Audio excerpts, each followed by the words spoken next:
for the introduction, Michael, and for the wonderful remarks we've heard this morning. As I said, very hard act to follow. I've entitled my remarks today, "The Role of the Crown in Securing Australia's Future," which does directly relate to the topic of the book. And as Michael said, US President Donald Trump, in his second address to the United Nations General Assembly on September the 25th, just over a week ago, made a strenuous case for the doctrine and concept of sovereignty, not just for the US, but as the right for all nation states. It's highly significant that few people today even comprehend the concept of sovereignty, and the confused media coverage of Donald Trump's speech reflected that. Sovereignty has been erased from our lexicon for the past 7 decades. However, President Trump's reiteration of the US case was an indication of the global momentum toward sovereignty and against the 70-year or more tide we have witnessed of the erosion of the sovereign rights and duties of nation states. This was a vital message to Australia.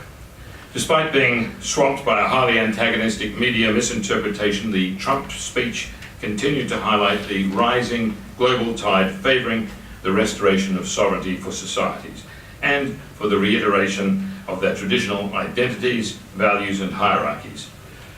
It's important to understand that this is not a Trump agenda, any more than the Brexit vote in the UK in 2016 was a phenomenon driven by Boris Johnson or Nigel Farage. It is, in fact, a return to an age of geopolitics and an end to the brief age of anti-nationalist globalism. In the book, I do describe the difference between globalism and globalization, which is profound. Globalization is the infrastructure which we have and we've always had and developed over the last 12,000 or so years. This tide, which we're now seeing, is a reflection of how societies globally move and have historically moved, usually in cyclical patterns, to adapt to new threats, opportunities and realities. What we're witnessing is a natural phenomenon as the global strategic architecture undergoes profound change.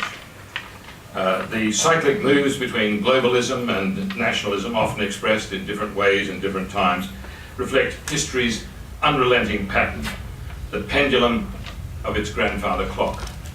It's kept perfect time for 10,000 years. The current move of societies back to the protection of the familiar identity and association of clans, hierarchies and lands has essentially created a schism between the urban globalists who wish to retain the anti-sovereignty movement, which briefly gained traction since World War II, and those who see the urgent need to rebuild the nation-state frameworks.